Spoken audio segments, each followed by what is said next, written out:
નમસ્કાર, ડૉક્ટર સંજય પરમાર, ગીર સોમનાથ જિલ્લા ભાજપ અધ્યક્ષ. સ્થાનિક સ્વરાજ્યની ચૂંટણીના પડઘમ વાગી ચૂક્યા છે, ત્યારે ભારતીય જનતા પાર્ટી પણ એક્શન મોડમાં આવી ગઈ છે. એના અનુસંધાને આજે ઉમેદવારોની ચયન પ્રક્રિયા કરવા માટે ગીર સોમનાથ જિલ્લામાં 2 જગ્યાએ અત્યારે સેન્સ પ્રક્રિયા ચાલુ છે. વેરાવળ અને તાલાલા વિધાનસભાની વેરાવળ ખાતે અને ઉના અને કોડીનાર વિધાનસભાની ઉના ખાતે સેન્સ પ્રક્રિયા ચાલુ છે. 4 નગરપાલિકા, 6 તાલુકા પંચાયત અને 1 જિલ્લા પંચાયતની ચૂંટણીના ઉમેદવારોનું અત્યારે સિલેક્શન ચાલુ છે. આજ અને કાલ 2 દિવસમાં 1લી અને 2જી તારીખમાં બધી જે તાલુકા પંચાયત, જિલ્લા પંચાયત અને નગરપાલિકા છે એની ઉમેદવારોની ચૂંટણી ચયન પ્રક્રિયા પૂરી કરવાની છે. નિરીક્ષકો તરીકે પ્રદેશમાંથી મૂકેલા છે. બંને જગ્યાએ 3 નિરીક્ષકો બહારથી આવ્યા છે અને એ જ ઉમેદવારોને સાંભળી અને પછી એની પેનલ બનાવીને આગળનું ડિસિઝન લેશે પ્રદેશમાં જઈને.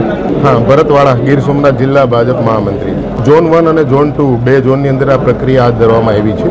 ઝોન 1ની અંદર અહીં વેરાવળ મુકામે હોટલ દક્ષમાં તાલાલા, વેરાવળ અને સૂત્રાપાડા, એ તાલાલા તાલુકા પંચાયત, વેરાવળ તાલુકા પંચાયત, સૂત્રાપાડા નગરપાલિકા, વેરાવળ નગરપાલિકા અને તાલાલા નગરપાલિકા. ઝોન 2 વરસિંગપુર રોડ, ઉના, સોમનાથ બાગ મુકામે પ્રક્રિયા હાથ ધરવામાં આવેલી છે.